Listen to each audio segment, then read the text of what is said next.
बिस्मिल्लाहिर्रहमानिर्रहीम। अस्सलामुअलैकुम। मैं हूं अब्दुल वहाब और आप देख रहे हैं सच टीवी। दोस्तों, गुज़िश्ता 2-3 दिन से सोशल मीडिया पर एक तूफान बरपा है जिसमें मुफ्ती तारिक मसूद को गुस्ताखे रसूल और काफिर कहा जा रहा है। कहा यह जा रहा है कि मुफ्ती तारिक मसूद ने कुरान पाक और आप सल्लल्लाहु अलैहि वसल्लम की शान में गुस्ताखी की है। दोस्तों, मैं, आप और हम सब मुफ्ती तारिक मसूद की शख्सियत को अच्छी तरह जानते हैं, जो कि इस इल्जाम से पहले तक साफ शफाफ कुरान और आप सल्लल्लाहु अलैहि वसल्लम की हदीसों को बयान करते हुए नजर आते थे, मगर अब उनके किरदार पर उंगलियां उठ रही हैं और कहा जा रहा है कि इनको गिरफ्तार किया जाए, इन पर कुरान पाक की तौहीन और आप सल्लल्लाहु अलैहि वसल्लम की गुस्ताखी का मुकदमा चलाया जाए। दोस्तों, गलती और गुस्ताखी में बहुत बड़ा फर्क होता है। गुस्ताखी जानबूझकर की जाती है, जबकि गलती ना चाहते हुए भी हो जाती है। अब जिस बयान पर मुफ्ती तारिक मसूद पर यह इल्जाम लगाया जा रहा है, उन्होंने इसका जवाब भी दिया है और वजाहती बयान जारी किया है, जबकि दूसरी तरफ वो लोग हैं जो कि इनके वजाहती बयान को भी कबूल नहीं कर रहे हैं और मुतालबा कर रहे हैं कि फौरी तौर पर मौलाना मुफ्ती तारिक मसूद को गिरफ्तार किया जाए। जबकि मुफ्ती तारिक मसूद ने मुआफी तक भी मांग ली है और कहा है कि अगर किसी को ऐसा लगता है कि मैंने कुरान पाक और आप सल्लल्लाहु अलैहि वसल्लम की शान में गुस्ताखी की है तो मैं माफी चाहता हूँ। दोस्तों, आप भी ये मुफ्ती तारिक मसूद साहब का बयान सुनिए और अपने मसलक से हटकर जरा ये सोचिए कि मुफ्ती साहब के माफी मांगने के बाद क्या मुफ्ती साहब पर ये इल्जाम लगाना दुरुस्त है? क्या उनकी गिरफ्तारी की जाए? कमेंट सेक्शन में अपनी कीमती राय से हमें जरूर आगाह कीजिएगा।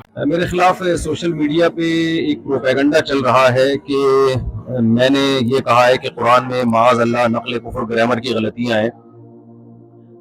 जो मेरी बात है वो ये थी कि आप मेरा क्लिप सुन सकते हैं। अगर ज़ाहिरी लिहाज से इसमें कोई गलती लिखने में, ज़ाहिरी लिहाज से, वरना तो इसमें बड़ी हिकमत है। ग्रामर की एक मिस्टेक अगर ज़ाहिरी लिहाज से मैं मिस्टेक कह रहा हूँ, ग्रामर की एक मिस्टेक अगर ज़ाहिरी लिहाज से मैं मिस्टेक कह रहा हूँ, हमने इस कुरान की हिफाजत ऐसी की है कि अगर ज़ाहिरी लिहाज से इसमें कोई गलती लिखने में, ज़ाहिरी लिहाज से, वरना तो इसमें बड़ी हिकमत है, हुई भी है, हमने उसकी भी करेक्शन की किसी को इजाजत नहीं दी। जो है जैसे लिखा गया एज इट इज चला रहा है। बड़े बड़े उनकी ग्रामर के वाले उन्होंने कहा सेंटेंस से तमीज नहीं आती, दो जबर दो से दो पेश नहीं आते, आप नहीं आते, यहाँ आए हुए पता नहीं क्यों आए, पर उसको लिखा ही ऐसे था।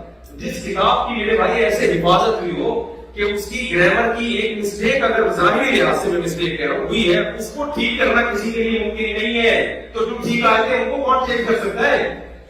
कुरान मजीद में लनस्फाम मिन नासिया ये लफ्ज आम कायदों से हटकर है। आम कायदों में ये होता है कि जब आप फेल को लिखते हैं तो ऐन नून जबर अन के साथ लिखते हैं, अलिफ नहीं लिखते, आम कायदा। तो सहाबी रसूल ने इसको आम कायदे के खिलाफ लिखा है। तो इस आम कायदे के खिलाफ को मैंने यूं कहा ज़ाहिरी लिहाज से ग्रामर की गलती है। ज़ाहिरी लिहाज से, ज़ाहिर का लफ्ज बता रहा है कि हकीकत में नहीं है, तो ज़ाहिरी लिहाज से ये आम कायदे से बिल्कुल हटा हुआ है, 100% हटा हुआ है, यूं कहा है। तो इसमें हो सकता है मुझसे ताबीर में गलती हुई हो। अगर कोई ये समझता है कि मेरी ताबीर ठीक नहीं थी या ये बात आवाम के सामने करने की नहीं है, उनका मेंटल लेवल इतना ऊंचा नहीं है, वो ये समझेंगे गोया कि कुरान में गलती है, तो मैं अपने अल्फाज पे मादरत करता हूँ और मैं अपने इन अल्फाज से रुजू करता हूँ। लेकिन मेरा मंशा हरगिज हरगिज हरगिज कुरान मजीद की तौहीन नहीं है, क्योंकि मेरा पूरा बयान कुरान की तस्दीक पे हो रहा है, कुरान की सदाकत पे हो रहा है। इसका एक एक लफ्ज जो है वो लौह महफूज में महफूज है और उसी के मुताबिक लिखा गया, उसी के मुताबिक पढ़ा गया और अल्लाह की रात से निकला हुआ कलाम है। तो सोचिए कि जो शख्स कुरान की सदाकत को बयान करने के लिए आया हो, वो कैसे कुरान को कह सकता है कि माज़अल्लाह ये गलतियों की किताब है? माज़अल्लाह। मेरा क्लिप आप सुन सकते हैं। दूसरी बात, नबी सल्लल्लाहु अलैहि वसल्लम की शान के लिहाज से जो मैंने ये बात कही कि आप सल्लल्लाहु अलैहि वसल्लम लिखना पढ़ना नहीं जानते, हमारे नबी के बारे में पूरी उम्मत का इज्मा है, भाई ना लिखना जानते थे और ना पढ़ना जानते। मैंने हरगिज हरगिज आपको अनपढ़ का लफ्ज आपके लिए इस्तेमाल नहीं किया, ये तौहीन का लफ्ज समझता हूं मैं। मेरी तरफ किसी ने मंसूब किया कि मैंने ये कहा है कि मैंने नबी को माज़अल्लाह अनपढ़ कहा है, हरगिज नहीं। मैंने कहा आप सल्लल्लाहु अलैहि वसल्लम लिखना पढ़ना नहीं जानते, ये लफ्ज उम्मी का तर्जमा है और ये भी नबी सल्लल्लाहु अलैहि वसल्लम की शान में बयान किया है। मकसद ये है कि आप सल्लल्लाहु अलैहि वसल्लम जो लिखना पढ़ना नहीं जानते फिर भी तमाम उलूम के हामिल है, क्योंकि आपने बराह रास्त अल्लाह से इल्म लिया है और अल्लाह के बाद मेरा अकीदा है कि आप सल्लल्लाहु अलैहि वसल्लम से बड़ा इल्म वाला इस कायनात में अल्लाह ने पैदा नहीं किया। तो आप लिखना पढ़ना ना जानने के बावजूद सारी दुनिया को आपने पढ़ाया है, सारी दुनिया आपसे सीखने की मोहताज है। तो ये नबी सल्लल्लाहु अलैहि वसल्लम का मोजिज़ा है और जब किसी का मोजिज़ा बयान किया जाता है तो मोजिज़ा उसकी तारीफ में होता है। फिर भी मैं अगर समझता हूँ میں سمجھتا ہوں کہ اگر کسی کو یہ میرے لفظ سے یہ لگا ہے کہ میں نے سید الانبیاء صلی اللہ علیہ وسلم کی توہین کی ہے تو میں اس سے بھی معذرت چاہتا ہوں. اور میرا عقیدہ یہ ہے کہ میں یہ سعادت سمجھتا ہوں کہ ناموس رسالت پر اگر میری موت واقع ہو جائے تو میں سمجھتا ہوں اس سے بڑی کوئی دنیا میں کامیابی نہیں ہے. تو سید الانبیاء صلی اللہ علیہ وسلم کا پیغام ہی ہے اور آپ کی سیرت ہی ہے اور آپ کی تعظیم ہی ہے جس کو لے کر ہم دنیا میں گھوم رہے ہیں. تو اللہ تعالیٰ مجھے بھی عمل کی توفیق دے اور ہمارے جتنے بھی اہل اسلام ہیں سب کے دل میں اللہ پیغمبر کی محبت اور قرآن کی صداقت دل میں بٹھائے.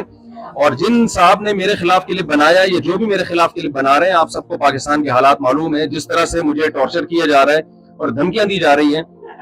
تو جو لوگ اس فضاحتی بیان کے بعد بھی مسلسل میرے خلاف کلپ بازی کریں گے تو میں سمجھتا ہوں کہ اگر میری ذات کو کوئی نقصان ہوا تو اس کے ذمہ دار پھر وہ لوگ ہوں گے جو میرے خلاف منفی پروپیگنڈا کر رہے ہیں.